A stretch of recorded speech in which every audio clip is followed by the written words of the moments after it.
창조주시며 주관자가 되시는 하나님 아버지, 예수 그리스도의 부활을 통하여 영생의 은혜를 허락하신 그 축복을 인하여 감사와 영광을 돌립니다. 사망의 권세를 이기시고 부활하셔서 만유의 주가 되신 주님, 그 승리를 인하여 높여 찬양하며 경배드립니다.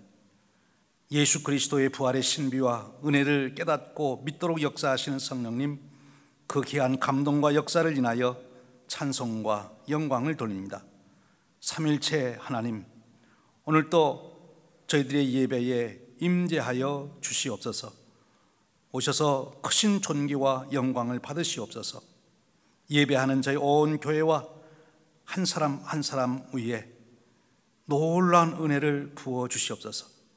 절망과 공포 가운데 떨고 있는 제자들에게 찾아오신 것과 같이 오늘 예배하는 저희들에게도 찾아오셔서 우리의 인생길에 드리워져 있는 모든 두려움과 절망과 사망의 권세를 제거하여 주옵소서.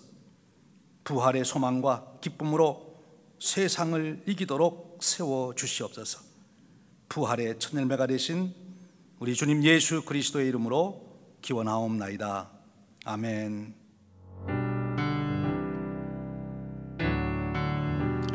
할렐루야. 여러분을 주님의 이름으로 축복합니다.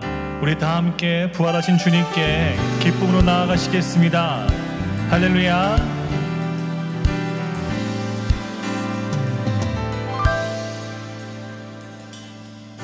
주의 이름 높이며 주를 찬양하나이다. 나를 구하러 오신 주를 기뻐하나이다.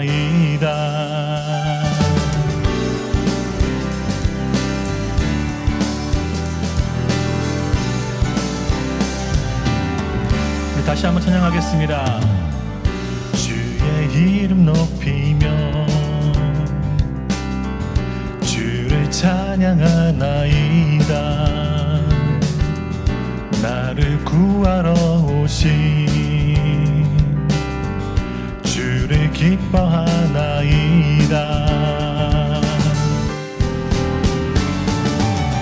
하늘 영광 버리고 이 땅 위에 십자가를 지시고 죄사함의 무덤에서 일어나 하늘로 올리셨네. 주의 이름 높이리. 아멘.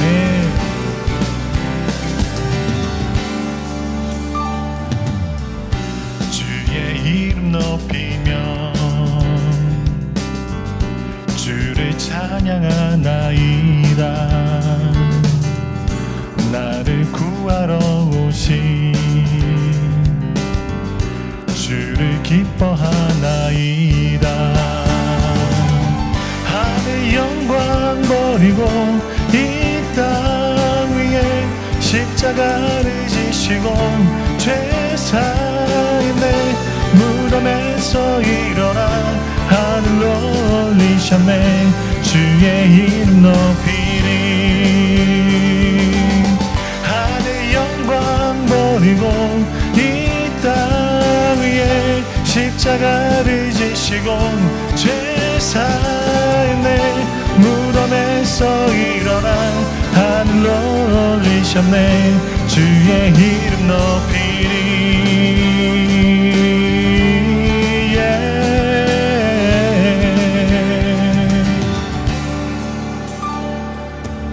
하늘 영광 버리고 이 땅 위에 십자가를 지시고 죄사했네. 무덤에서 일어나 하늘로 올리셨네. 주의 이름 높이리. 하늘 영광 버리고 이 땅 위에 십자가를 지시고 죄사했네. 무덤에서 일어나 하늘로 올리셨네. 주의 이름 높이리. 주의 이름 높이리. 주의 이름 높이리.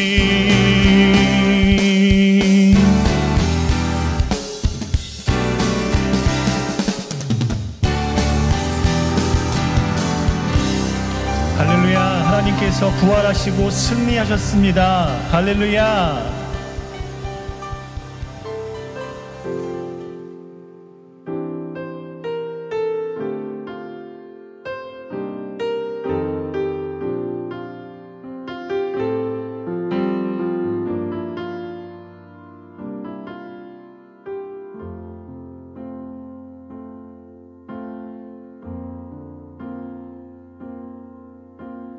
아버지 사랑 내가 노래해,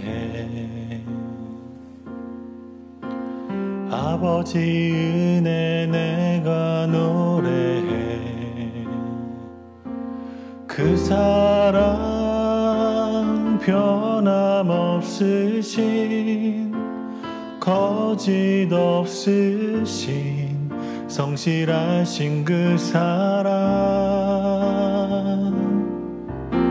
상한 갈 때 꺾지 않으시는,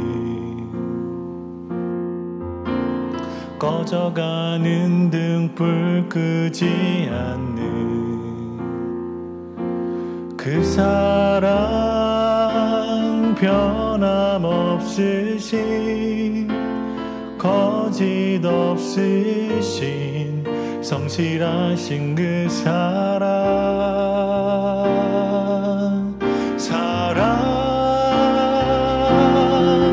그 사랑, 날 위해 죽으신, 날 위해 다시 사신 예수 그리스도, 다시 오실 그 사랑, 죽음도 생명도 천사도 하늘의 어떤 권세도 끊을 수 없는 영원한 그 사랑 예수.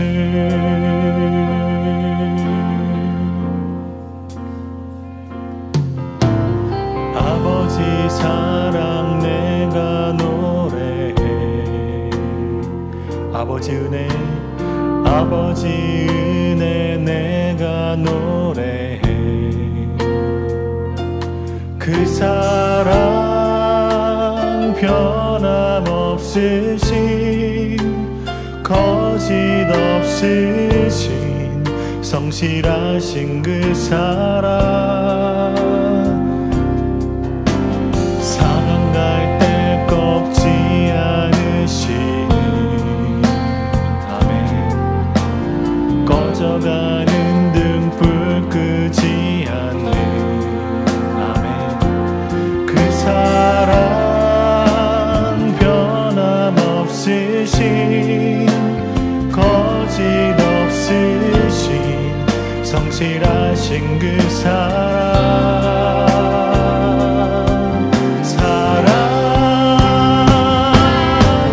그 사랑, 날 위해 죽으신, 날 위해 다시 사신 예수 그리스도, 다시 오실 그 사랑, 죽음도 생명도 천사도 하늘의 어떤 권세도 끊을 수 없는 영원한 그 사랑 예수. 그 사랑, 날 위해 죽으신, 날 위해 다시 사신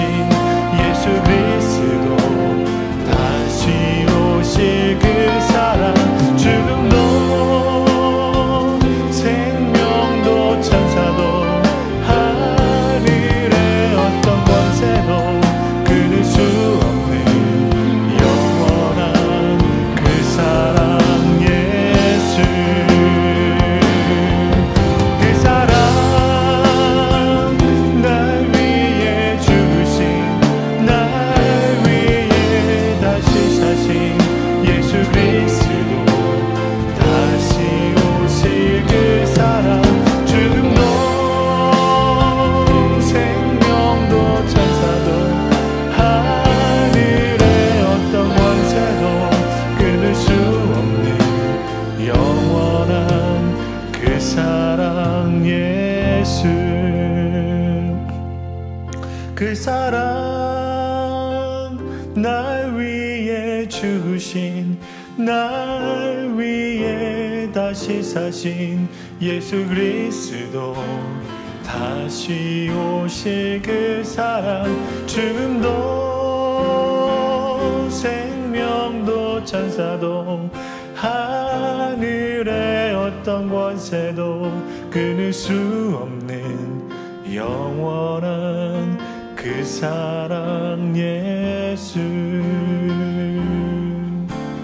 영원한 그 사랑 예수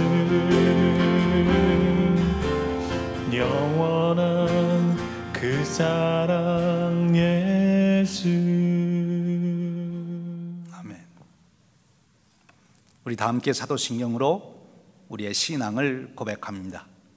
전능하사 천지를 만드신 하나님 아버지를 내가 믿사오며 그 외아들 우리 주 예수 그리스도를 믿사오니 이는 성령으로 잉태하사 동정녀 마리아에게 나시고 본디오 빌라도에게 고난을 받으사 십자가에 못 박혀 죽으시고 장사한 지 사흘 만에 죽은 자 가운데서 다시 살아나시며 하늘에 오르사 전능하신 하나님 우편에 앉아 계시다가 저리로서 산 자와 죽은 자를 심판하러 오시리라.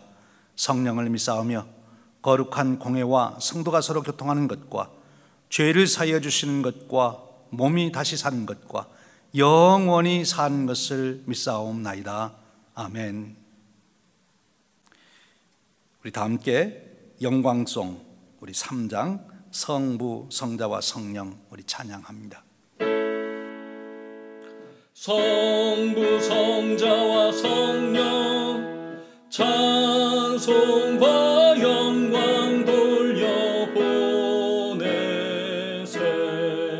대초로 지금까지 또 영원 무궁토록 성삼위께 영광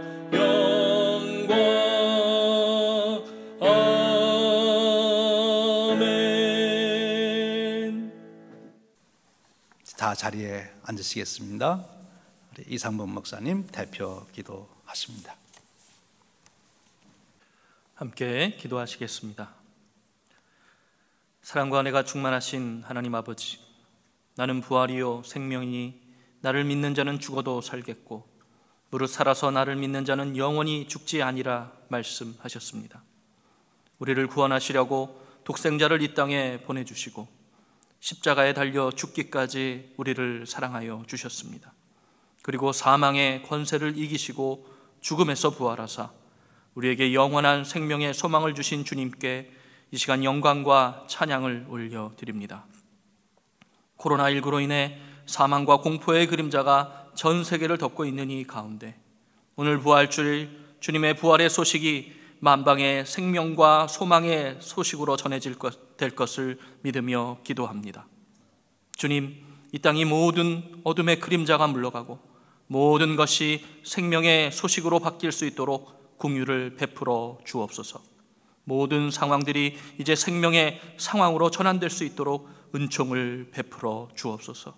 이 부활의 절기에 우리가 성전에 모여 예배하지 못하지만 우리 성도님들 각 가정의 온라인 예배를 통해서도 성전에서와 같이 깊은 은혜를 체험하는 예배가 될 수 있도록 각 장막과 처소에 성령의 충만함으로 채워 주시옵소서. 자비의 주님, 코로나19로 고통받는 이들을 위해 이 시간 기도합니다. 전염성 질병으로 인해 갑자기 가족을 잃고 슬퍼하는 이들을 위로하여 주시고 지금도 병상에서 신음하는 이들에게 치유의 손길을 베푸시사 속히 회복될 수 있도록 은혜를 더하여 주옵소서. 의료진들, 모든 관계자들, 국가 지도자들에게 지혜를 주셔서 이 난국을 국민들과 함께 힘을 합하여 이겨나갈 수 있는 지도력을 더하여 주옵소서. 모두가 막막하다 하지만 이럴 때일수록 우리가 두려움에 사로잡히지 않고 성숙한 시민의식과 질서로 이 위기를 타개하게 하여 주옵소서. 이후에 일어날 경제의 어려움이든지 여러 가지 후폭풍이 우려된다고 말합니다. 그러나 어려움 중에도 헤쳐나갈 길을 열어주시고 이 땅에 단비를 내려 풍성한 은혜로 채워주실 것을 믿습니다. 무엇보다 이러한 시기에 믿음의 사람들이 서로 중보하며 서로 돕는 섬김으로 인해 우리가 사랑의 온기로 서로를 채워줄 수 있는 시간들이 될 수 있도록 인도하여 주옵소서. 우리 서로 떨어져 있지만 마음은 오히려 하나 되게 하시고 서로를 향한 사랑의 연대가 끊임없이 이어져 나가는 것을 경험하게 하여 주옵소서. 우리 사랑하는 성도님들의 가정과 기업과 사업장을 붙들어 주시사 주님께서 채우시고 공급하시는 은혜가 차고 흘러 넘치게 하여 주시옵소서. 무엇보다 주님 속히 이 모든 상황이 진정되게 하시사 모든 일상이 정상이 되게 하여 주시옵고, 오늘 이후 부활절의 소식이 모든 나라와 민족에게 소망의 일들로 일어날 수 있도록 은혜를 베풀어 주시옵소서. 교회의 머리 되시는 주님, 우리 교회가 이 어둠의 시기에 빛이 되게 하시사 열방의 복음의 소식을 영상 예배로 내보낼 수 있게 하심에 감사를 드립니다. 또한 우리가 함께 다니엘 기도를 통해 성전의 예배의 회복을 위해 기도할 때 우리의 기도에 능력을 더하여 주시사 기도하는 그 시간 크신 역사가 나타나는 것을 보게 하여 주옵소서. 우리 교회가 장자교회로서 이 지역의 소망의 소식을 전하는 일들을 감당하게 하여 주시옵소서. 우리 담임 목사님 크신 은혜와 능력으로 함께하여 주시사 우리 모든 성도님들 영혼을 이끌어 가시기에 부족함이 없도록 역사하여 주시옵소서. 모세와 같은 지도력 주시고 우리들을 이끌어 이 어려운 시기를 소망과 빛의 자리로 인도하실 수 있도록 지혜와 명철을 도하여 주시옵소서. 주님, 오늘도 말씀을 듣습니다. 그 말씀이 선포될 때 지혜를 구하는 자 지혜를 얻게 하여 주시고 연약함이 강함이 되게 하여 주실 줄로 믿습니다. 마음이 무너진 자가 말씀을 듣는 중에 회복되게 하여 주시옵고 낙심하고 절망한 자들이 새 힘을 얻고 소망을 얻는 은혜의 시간이 될 수 있도록 역사하여 주시옵소서. 모든 감사와 영광을 주님께 돌리오며 영원한 소망이 되시며 영원한 생명의 첫 열매가 되어주신 거룩하신 우리 구주 예수 그리스도 이름으로 간절히 기도하옵나이다. 아멘. 주 기도문 하시겠습니다. 하늘에 계신 우리 아버지여, 이름이 거룩히 여김을 받으시오며 나라가 임하시오며 뜻이 하늘에서 이루어진 것 같이 땅에서도 이루어지이다. 오늘 우리에게 일용할 양식을 주시옵고 우리가 우리에게 죄 지은 자를 사하여 준 것 같이 우리 죄를 사하여 주시옵고 우리를 시험에 들게 하지 마시옵고 다만 악에서 구하시옵소서. 나라와 권세와 영광이 아버지께 영원히 있사옵나이다. 아멘.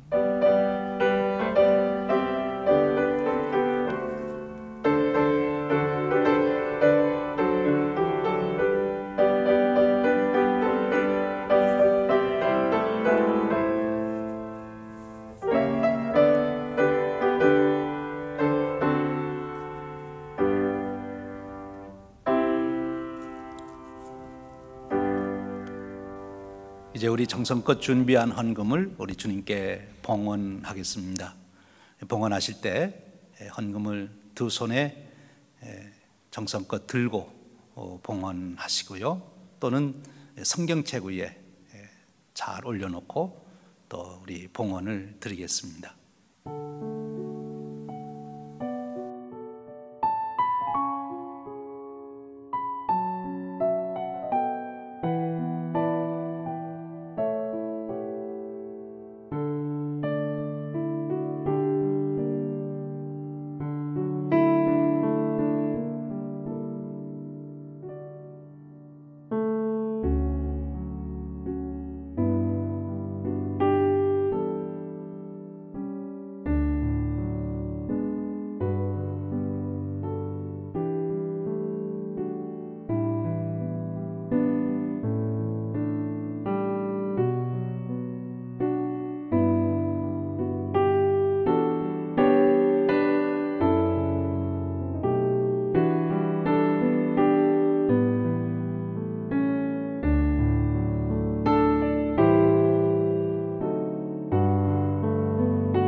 은혜로우신 하나님, 오늘도 저희들을 은혜의 자리 예배로 부르시니 만만 감사합니다.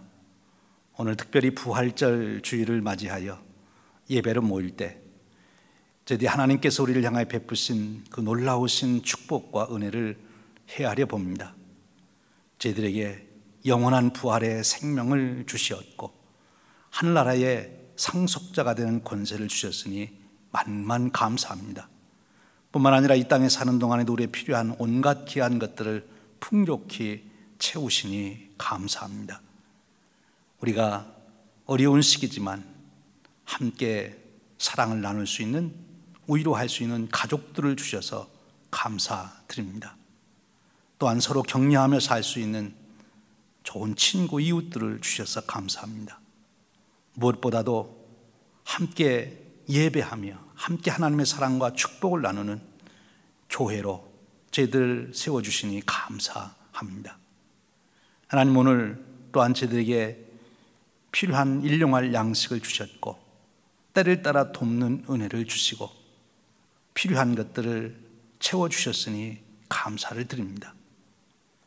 특별히 오늘 부활절을 당하여 부활하신 주님의 은혜를 생각하며 감사를 드립니다. 이 모든 은혜가 감사하여 저에게 주신 물질의 일부를 구별하여 하나님께 정성을 다하여 드립니다. 만물의 주인이 아버지신 것을 고백하며 예물을 드리고 우리에게 주신 감사의 조건을 따라 예물을 드리고 하나님 거룩한 일에 쓰임받고자 여러모로 하나님을 위하여, 거룩한 사업을 위하여, 복음 전파를 위하여 예물을 드립니다. 또한 오늘은 특별히 부활주일을 당하며 부활하신 주님을 경배하며 예물을 드립니다. 하나님, 이 예물을 산 제물로 받아 주시옵소서. 축복하시고 사용되는 곳마다 부활의 주님의 복음이 증거되게 하시며 사망과 어둠에 눌린 자들에게 다시 소망과 새 생명을 얻는 역사를 일으키도록 축복해 주시기를 원합니다. 하나님, 이 예물이 오늘 어려움을 겪는 이웃들에게 나눠질 때 그들에게 위로와 힘이 되게 하시고 교회의 사역이 아름답게 쓰여져 하나님의 나라를 확장해 갈 수 있도록 축복해 주시옵소서. 귀한 예물을 드린 손길들 언약하신 대로 축복하셔서 이 어려운 시기에도 부족함이 없게 하시고 때를 따라 돕는 은혜로 충만히 채워주시기를 원합니다.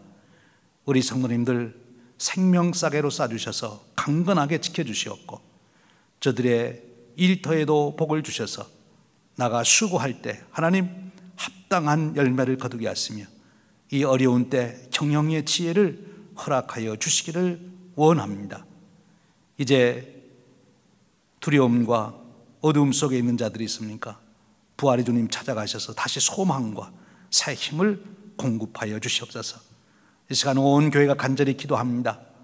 부활절을 맞이하여 이 어려움을 당하고 있는 온 세상에 부활하신 주님이 드러나게 하시고 부활하신 주님을 바라보며 저들이 소망을 가질 수 있도록 축복하여 주시옵소서.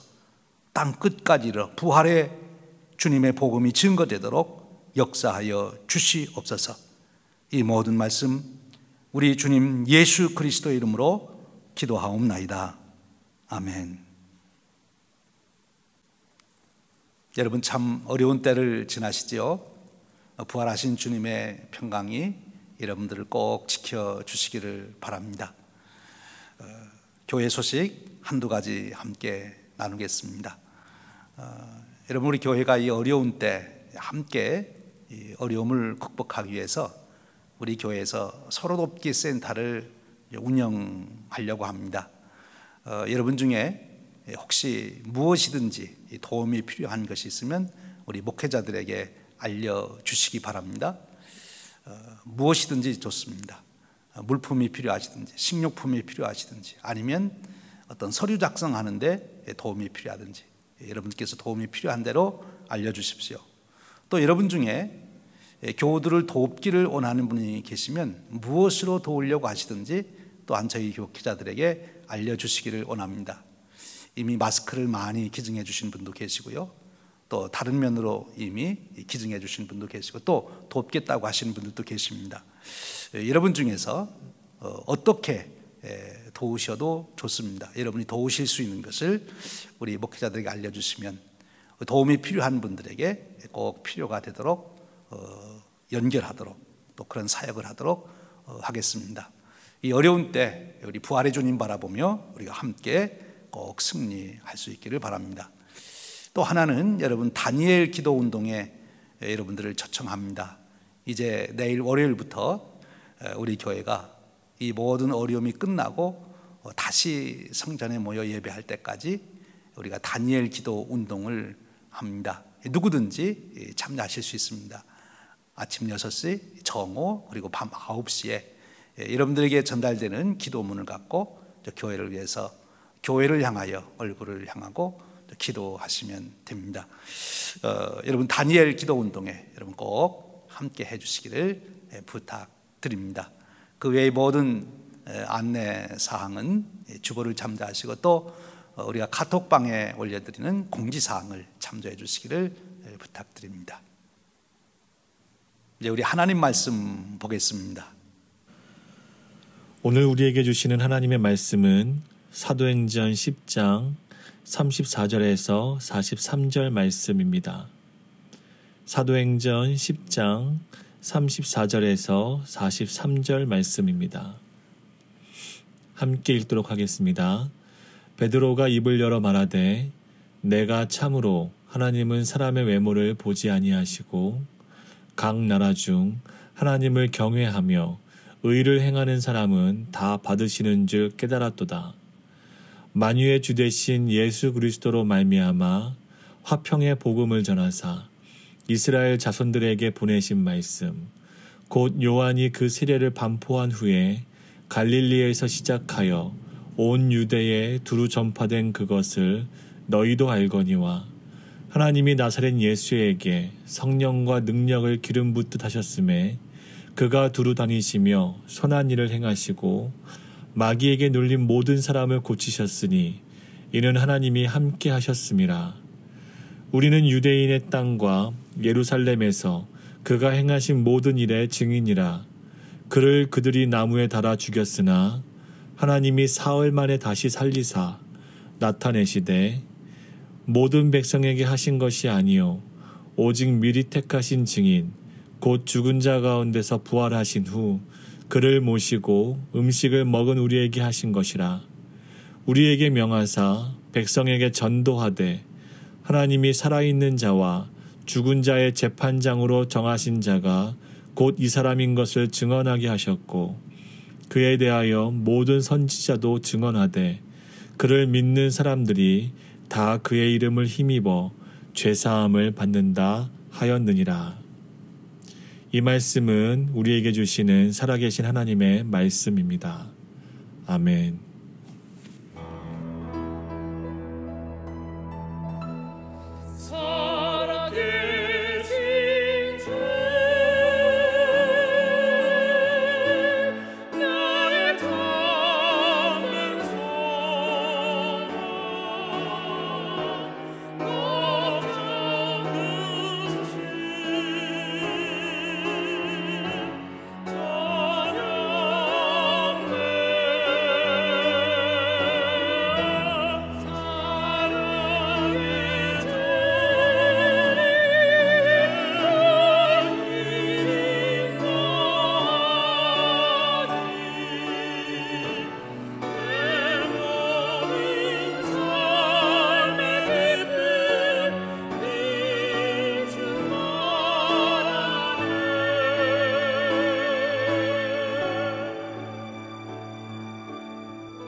사랑하는 여러분, 부활의 주님의 평강이 여러분과 함께 하시기를 다시 한번 축원드립니다. 여러분 어떻게 지내셨습니까? 평안하게 지내셨습니까? 아니면 불안한 중에 보내시진 아니했습니까? 일반적으로 불안은 불면증이나 신경장애, 식욕상실들을 동반하는 정신적, 정서적 부조화라 그렇게 말합니다. 지난 몇 주를 지내시면서 혹시 여러분에게 그런 증상이 나타났다면 여러분은 불안했던 것이지요. 심리학자들에게 우리가 왜 불안해야 됩니까? 이렇게 물으면 메슬로 같은 심리학자는 그렇게 말합니다. 우리 인간에게는 여러 욕구가 있는데 가장 기본적인 것이 생리적 욕구인데 그 두 번째 단계의 욕구는 안정의 욕구라는 것인데 그 욕구 때문에 우리가 불안을 느낀다. 그 안정의 욕구라고 하는 것은 우리가 위협이나 위험 그리고 박탈해서 자기를 보호하려고 하는 욕구다. 우리가 질병이나 어떤 문제로 인해서 이렇게 위협이나 위험을 느끼게 될 때 우리가 이제 불안해진다는 거지요. 그러면 어떻게 불안하지 아니할 수 있겠어요? 우리를 위협하고 위험에 빠지게 하고 박탈하는 것을 우리가 해결하면 되지 않을까, 그렇게 답할 수 있겠죠. 사실 우리 미국에 살고 있는 우리들에게 2001년 9월 11일부터 공동적으로 가지고 있는 불안, 두려움이 있지요. 테러에 대한 불안과 두려움입니다. 우리 미국이 그 문제를 해결하려고 얼마나 많은 노력을 하고 또 재정적으로도 얼마나 많은 것을 투자했습니까? 그런데 여러분, 근본 이 코로나19 사건으로 우리 미국에 살고 있는 모든 사람들에게 새로운 한층 더 깊은 불안과 두려움이 이제 주어지게 됐습니다. 바로 바이러스 감염에 대한 두려움이지요. 이제 사람을 만날 때도 두렵고, 어떤 새로운 장소에 가는 것도 두렵고, 그리고 어떤 물건을 만지는 것도 이제 두려워지는 그런 두려움에 우리가 빠져 있습니다. 여러분, 인류 역사 최고의 의료 과학 기술을 자랑하는 우리 미국이 지금 총력을 기울여서 이 문제를 해결하려고 노력합니다. 엄청난 재정을 투자하고 인력을 동원해서 노력하는데, 바로 이 불안, 이 두려움에서 우리가 빠져나가려고 하는 온갖 노력이라고 말할 수 있습니다. 여러분 어떻게 생각하십니까? 우리 미국이 코로나19 이 문제를 잘 해결할 수 있다고 생각하십니까? 정말 미국이 이 문제를 잘 해결해서 매슬로우가 말한 대로 안전의 욕구를 채워준다면 우리는 더 이상 이제 불안하거나 두려워하지 않게 될까요? 미국이 정말 백신을 만들어서 코로나19를 치료하고 또 경제 정책을 잘 세워서 다시 경제를 활발하게 일으킨다면, 그러면 우리는 정말 이제는 두려움, 불안에서 해방될까요? 정말 그렇게 할 수 있느냐 하는 것도 불확실합니다만, 좀 더 깊이 우리 인간 존재를 관찰해 보면 그렇게 문제가 해결된다 할지라도 여전히 우리 인간에게는 불안과 두려움이 존재한다고 하는 것, 그것을 우리가 알 수 있습니다. 사실 어찌 보면 우리 인간 안에 근본적으로 가지고 있는 불안이나 두려움이 있는데, 이번에 코로나19나 경제적인 어려움이 그것을 다시 이렇게 알게, 깨닫도록 했다, 그렇게 말하는 게 정확하겠지요.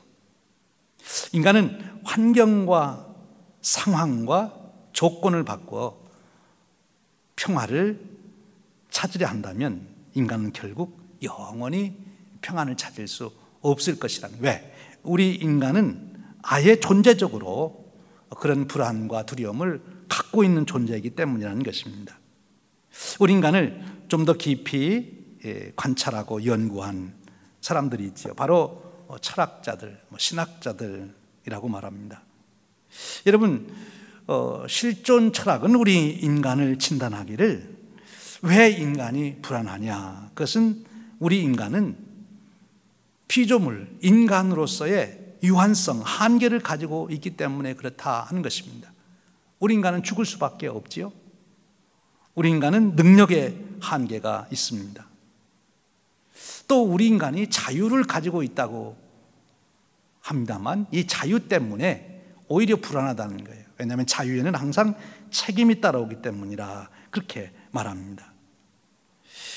우리 인간은 미래에 대한 불확실성 때문에 본질적으로 불안할 수밖에 없는 존재다 하는 거예요. 환경과 조건이 문제가 아니라고 하는 것입니다. 우리 인간의 유한성, 죽을 수밖에 없는 존재, 우리 인간의 능력의 한계, 이런 것들이 바로 우리를 이 불안과 두려움에서 떠나지 못하게 한다는 것이지요. 우리 인간의 이 불안, 두려움 문제는 단순히 정신분석학이나 또는 심리학과 같은 학문으로 다 설명할 수 없다는 거예요. 그리고 이 문제는 어떤 학문적인 노력으로도 설명할 수가 없다는 거예요. 이제 말합니다. 우리 인간이 가지고 있는 정말 존재론적인 불안과 두려움, 인간이기 때문에 갖는 거라는 거예요.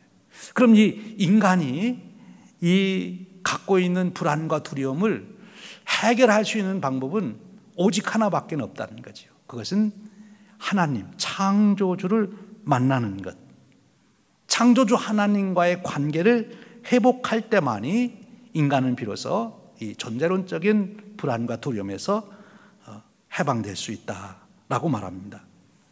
그러면 우리 인간이 창조주 하나님과 관계를 맺어야 되는데 그것을 맺지 못하게 하는 것이 무엇이냐 하는 거예요. 무엇이 문제냐? 바로 성경이 정확하게 답을 줍니다. 죄 때문이라는 거예요. 죄가 인간과 하나님 사이를 갈라놓았기 때문에 죄가 있는 한 인간은 하나님을 만나고 싶어도 만날 수가 없다는 거예요. 하나님께서도 우리 인간을 만나려고 하지만 만날 수가 없다는 거예요.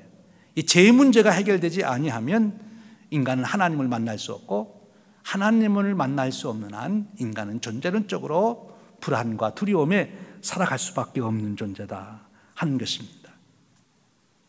바로 우리 인간 본질적인 문제를 말씀하고 있는 것입니다.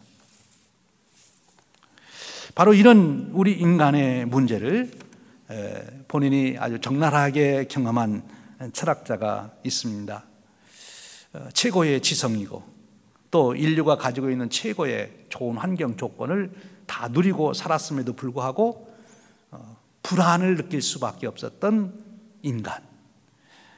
철학자로서 자기 자신의 존재를 깊이 성찰하면서 과연 인간은 이 불안, 두려움에서 벗어날 수 있는가 고민하다가 그가 거기에 대한 해답을 얻게 됩니다. 바로 세계의 석학인 이모당 선생의 이야기입니다. 그가 자신의 생애를 해고하면서 하나님을 떠나 살았던 40년 그 생활은 마치 고아의 생활과 같았다라고 그 타임지에 고백한 적이 있습니다. 참 비참한 나날이었다 그렇게 고백합니다. 중국 사람인 그는 믿음의 가정에서 태어났습니다. 머리가 좋았죠. 프린스턴 대학을 졸업하고 하버드 대학에서 철학을 강의하던 유명한 교수입니다.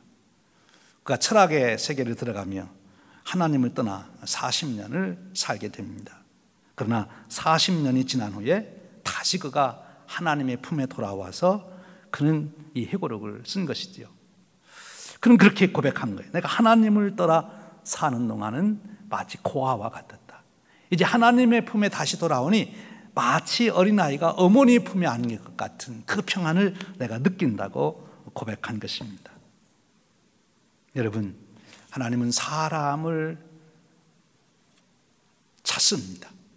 왜요? 사람이 하나님을 만날 때만이 비로소 참 평안을 누릴 수 있기 때문입니다.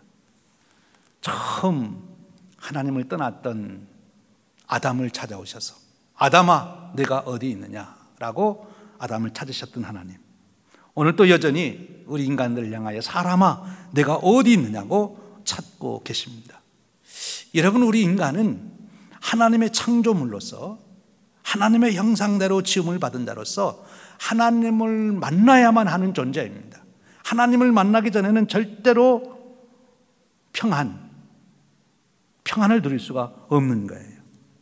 하나님을 만나야 하는 존재, 그것이 바로 우리 인간이에요. 그러기에 하나님을 만날 수 없는 사람, 만나자고 해도 하나님을 만나지 못하는 사람 모두가 비참한 사람들입니다. 하나님을 만나는 관계 속에서, 하나님과의 바른 관계 속에서 살아가야 하는 것이 인간이에요.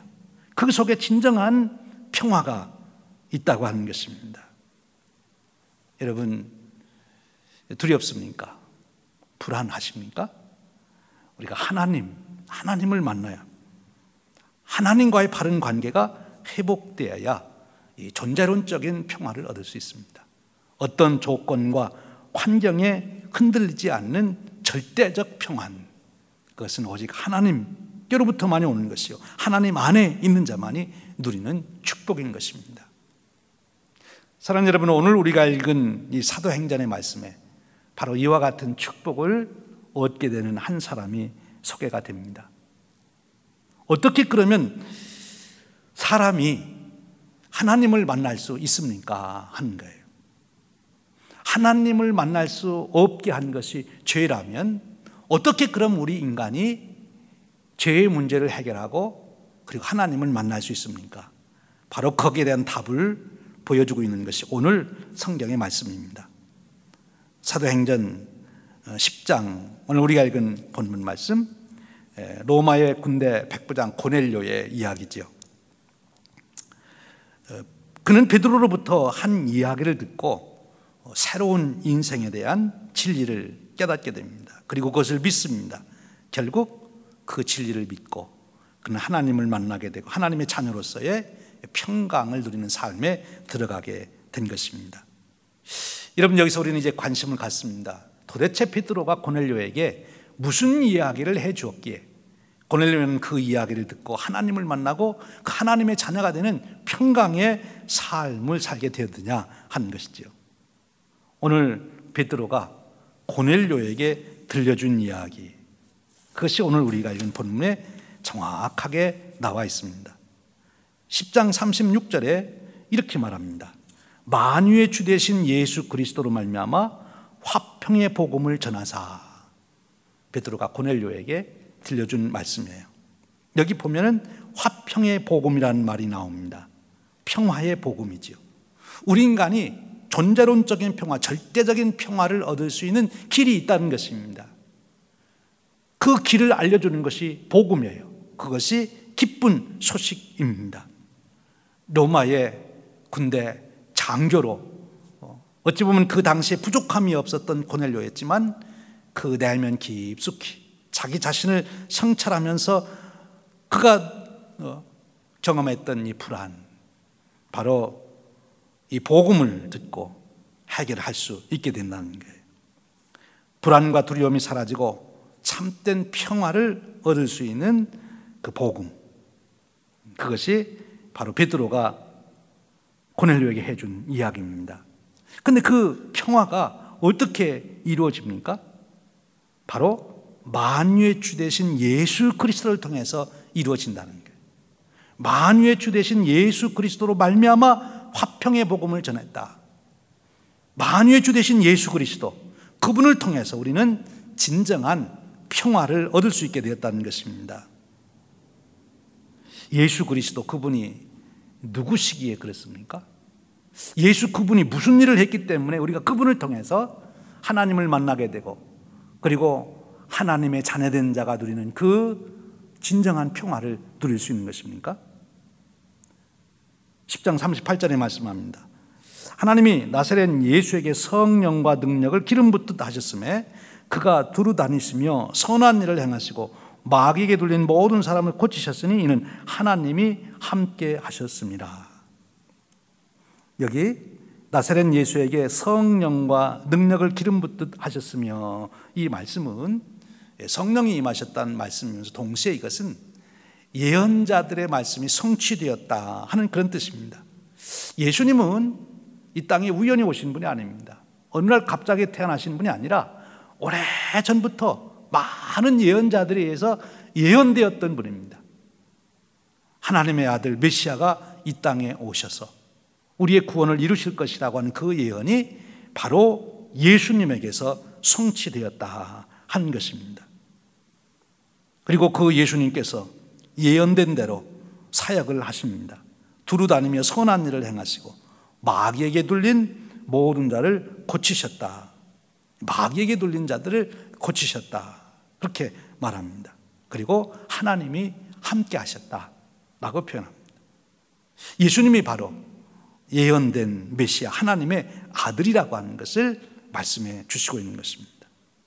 그러기에 예수님을 통해서 우리가 평화의 길을 갈 수 있게 된다는 거죠.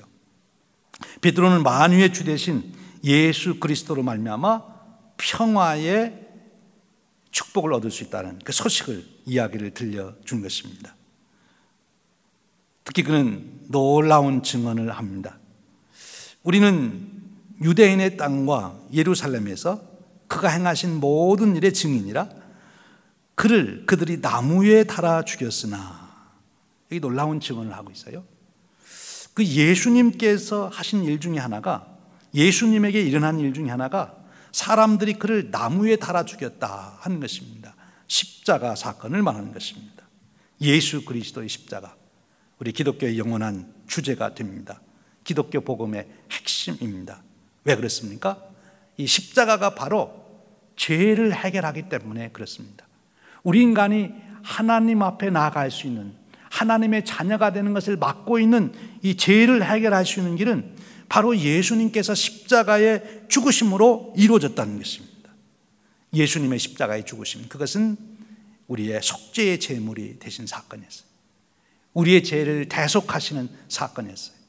그래서 우리의 죄를 도말하는 그 역사가 예수님의 십자가의 죽으심으로 성취되었다는 것입니다.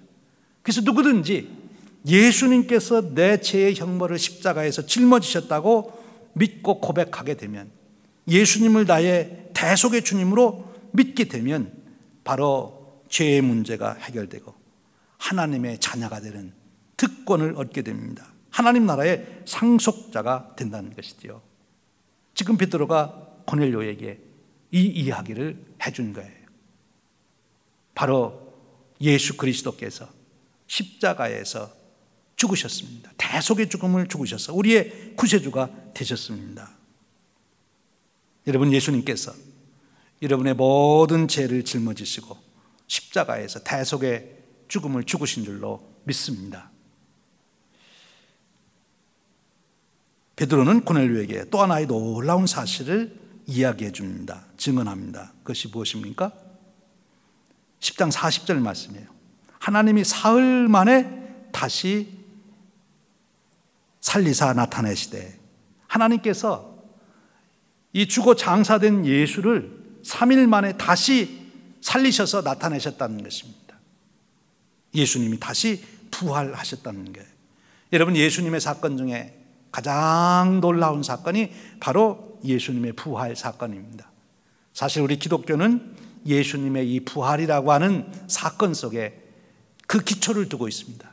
예수님의 부활이 사실이 아니라면 기독교는 모두 허구이고 거짓말입니다.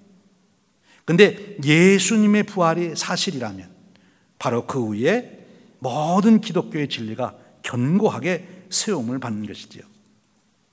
예수님이 죽은 자 가운데서 다시 살아나셨다. 참으로 놀라운 사건입니다. 이 사건은 바로 예수님이 하나님의 아들이심을 증명해 준 사건입니다. 예수님이 하나님의 아들이라고 하는 증거로 많은 기사와 이적도 행했지만, 그러나 예수님에게 있어서 결정적인 증거, 정말 예수님은 하나님의 아들이시다 하는 것을 증명할 수 있는 결정적 증거, 그것이 바로 예수님의 부활 사건입니다. 이 부활 사건을 통해서 예수님은 하나님의 아들 되심을 밝히 드러내시는 것이지요. 영광스러운 몸으로 그가 이제 부활하신 것입니다. 베드로는 바로 그것을 증언하고 있어요. 그러면서 베드로가 증언하는 말씀에 가보면 후반에 가서 그렇게 말합니다. 그 예수님이 부활하신 후에 자기들과 함께 음식을 먹었다는 거예요. 그것을 베드로가 강조하고 있어요. 왜 음식 먹었다는 것을 강조할까요? 예수님이 죽은 자 가운데서 살아난 것은 영으로만 나타난 것이 아니라 실제로 그 몸이 부활하셨다. 부활하신 예수님은 부활체의 몸을 가지고 계셨다. 그래서 함께 베드로와 음식을 먹을 수도 있었다. 반드시 분명히 살아난 것이다 하는 것을 증언하는 것이죠. 그렇습니다. 예수님은 육체의 부활을 하신 거예요. 그럼 우리가 여기서 생각해 봐요. 베드로가 정말 말하는 저 이야기가 사실인가 아닌가, 진실인가 거짓인가? 여러분, 이 증인의 말을 사실인지 아닌지 분별하는 좋은 방법이 있습니다. 이 법정에서 이 법관들이, 판사들이 이 증인의 이야기를 듣고 그것을 사실인지 아닌지 분별하는 방법이 있는데, 대영제국의 대법원 법관이었던 에드워드 클라크 경이 바로 그 방법을 얘기합니다. 에드워드 클라크 경은 그렇게 얘기합니다. 어떤 사람이 증언을 할 때 그 증언이 사실인지 아닌지를 분별하는 방법은 이렇게 하는 것입니다. 만일 증언하는 그 내용이 증언하는 그 사람에게 이익이 있다, 뭔가 그에게 이익이 있다면 그건 잘 안 믿는다는 거예요. 왜냐하면 거짓말해서 자기에게 이익이 갈 수 있게 하니까. 그런데 그 사람의 증언이 그에게 이익도 안 가고 손해도 안 가요. 그러면 그것은 50%는 믿어줄 수 있는 거예요. 그 사람의 양심을 믿고. 그런데 그 사람의 증언이 그렇게 증언함으로 자기에게 손해가 오는 거예요. 해가 되는 거예요. 그럼에도 불구하고 그렇게 증언하는 것이라면 그 증언은 믿을만 하다는 거예요. 왜냐하면 누구든지 자기가 거짓이라는 것을 뻔히 알면서도 그렇게 그것이 진실이라고 말하여 자기에게 손해가 가게 할 사람은 아무도 없다는 것입니다. 자기에게 유익이 가려고 거짓말을 하지만 거짓말해서 손해가 갈 건데 계속 거짓말하는 사람은 없어요. 그런데 여러분, 베드로는 이 증언 때문에 생명을 내놓아야 했습니다. 그래서 이 에드워드 클라크 경은 말합니다. 자기는 법관으로서 자기가 법정에서 증인의 진정성을 판단하는 방법으로 볼 때 베드로의 증언은 확실합니다. 그는 확실히 부활하신 주님을 만났고 그의 증언은 진정성이 완전합니다. 여러분, 그렇습니다. 예수님은 베드로의 증언처럼 분명하게 살아나신 것이지요. 베드로는 바로 고넬료에게 이 이야기를 해준 것입니다. 그리고 이어지는 말씀이 42절 이하의 말씀입니다.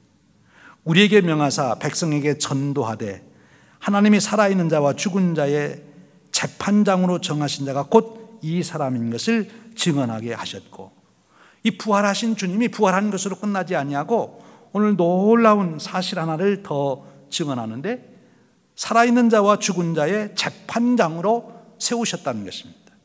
여러분, 우리가 죽는 것으로 끝나지 않습니다. 죽은 다음에 언젠가 우리가 주님 앞에서 재판을 받아야 된다는 거예요. 예수님이 산 자와 죽은 자의 재판장으로 이제 우리 앞에 서실 것이라는 거예요.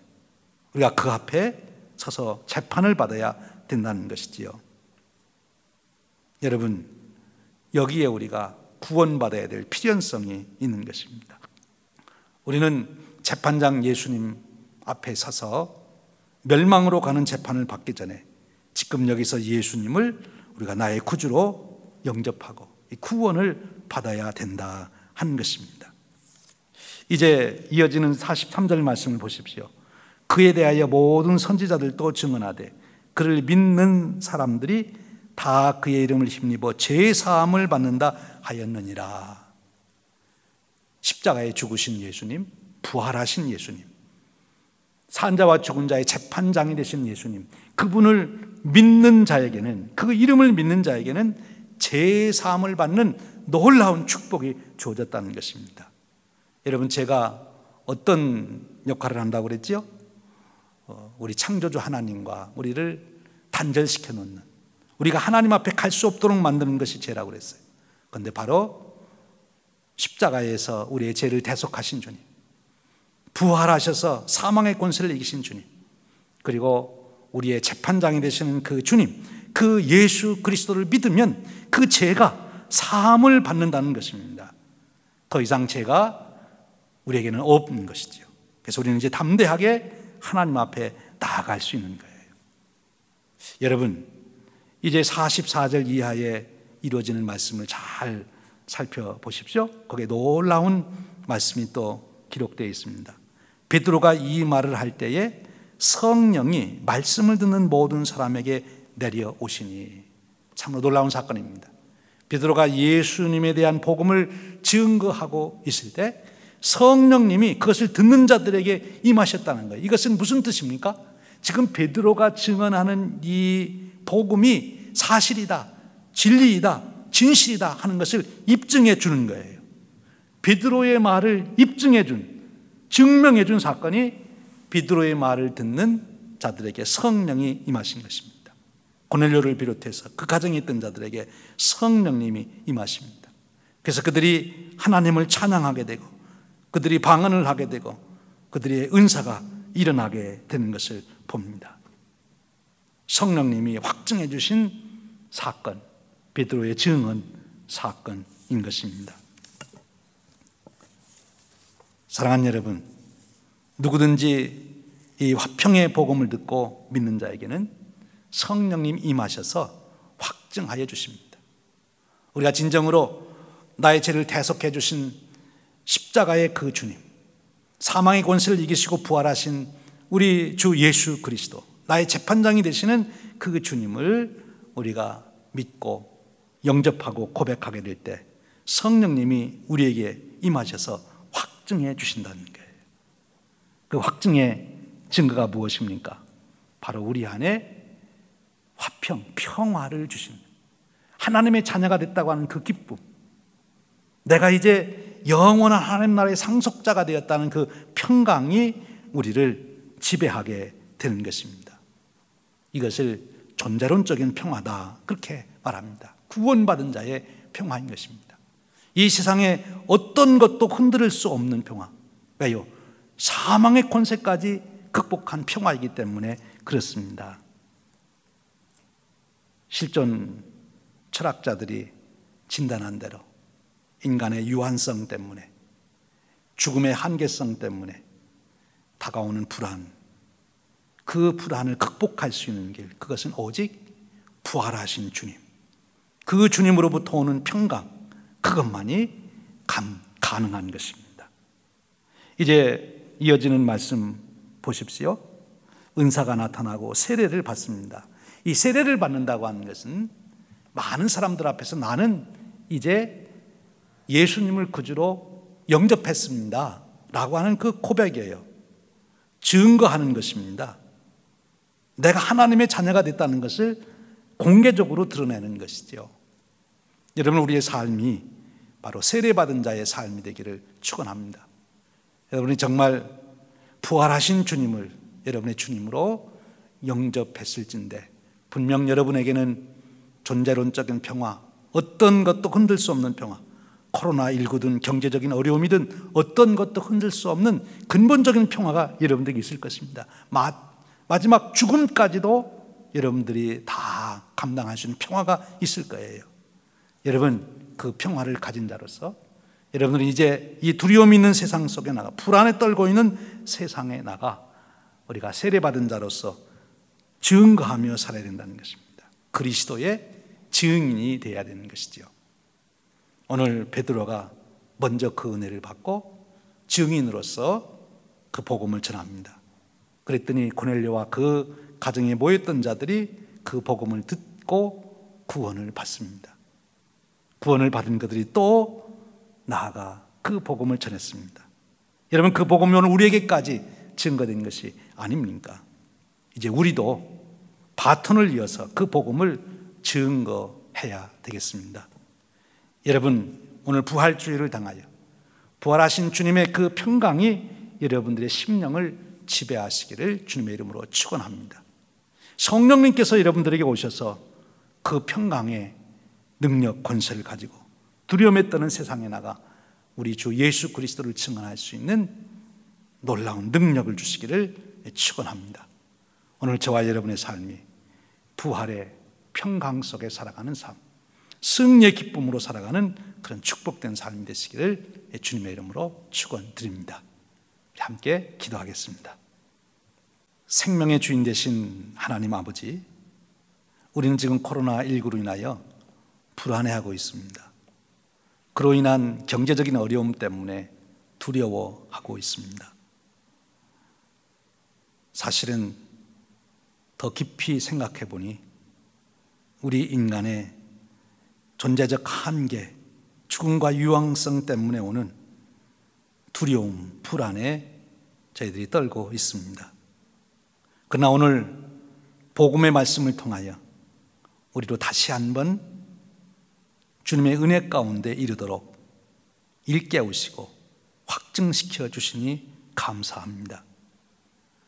십자가에서 우리의 죄를 대속하신 주님의 그 은혜를 믿고 고백함으로 죄사함의 확증과 기쁨 속에 살게 하시고 부활하신 주님의 놀라운 승리를 바라보며 그 안에 있는 우리 자신을 발견하며 참 평강을 누리도록 축복하시되 죽음의 권세까지 이길 수 있는 평강으로 채워주시기를 원합니다.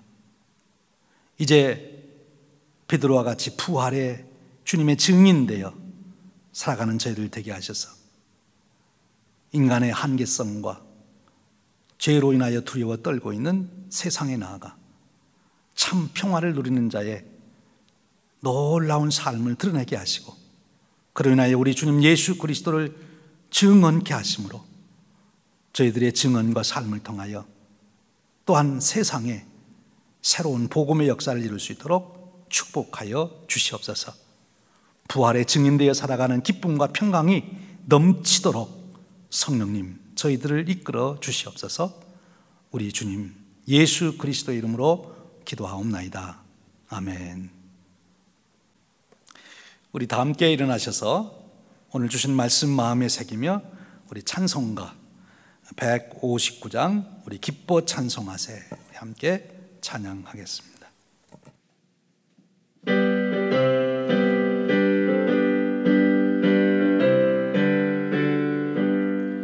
기뻐 찬송하세 주님 부활했네 그 무덤의 권세 다 깨뜨렸네 찬송하고 전파하세 대속하신 주님 할렐루야 찬송하세 다시 사셨도다 기뻐 찬송하세 밝은 빛이 왔네 그 어둠의 권세 다 이기셨네 찬송하고 전파하세 대속하신 주님 할렐루야 찬송하세 다시 사셨도다 기뻐 찬송하세 주님 피를 흘려 그 속량할 값을 다 치르셨네 찬송하고 전파하세 대속하신 주님 할렐루야 찬송하세 다시 사셨도다 기뻐 찬송하세 죄를 사했으니 그 속죄함 은혜 다 찬송하세 찬송하고 전파하세 대속하신 주님 할렐루야 찬송하세 다시 사셨도다.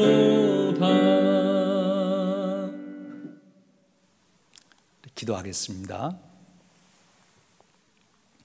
지금은 사망의 권세를 이기시고 부활하셔서 우리의 영원한 산 소망이 되신 우리 주님 예수 그리스도의 크신 은혜와 우리를 자녀 삼으셔서 이 세상에 어떤 것으로도 무너뜨릴 수 없는 참 평강을 주신 하나님 아버지의 극진하신 사랑하심과 우리 안에 내주하셔서 부활하신 주님의 증인되어 살 수 있도록 평강을 주시고 은사를 주시고 지혜를 주시는 성령님의 교통하심이 부활절 예배를 드리며 부활 주님의 증인되어 살기로 결단하는 온 성도님들 머리 위에 영원토록 함께 하시기를 간절히 축원하옵나이다.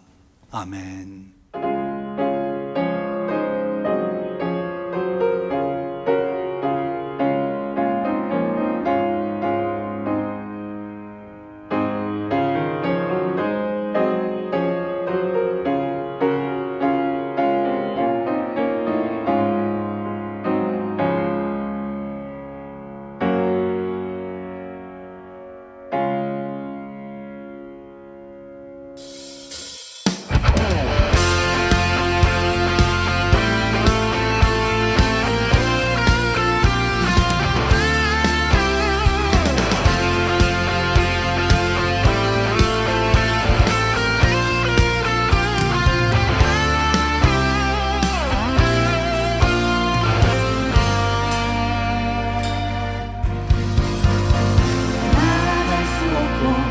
물러설 길 없을 때에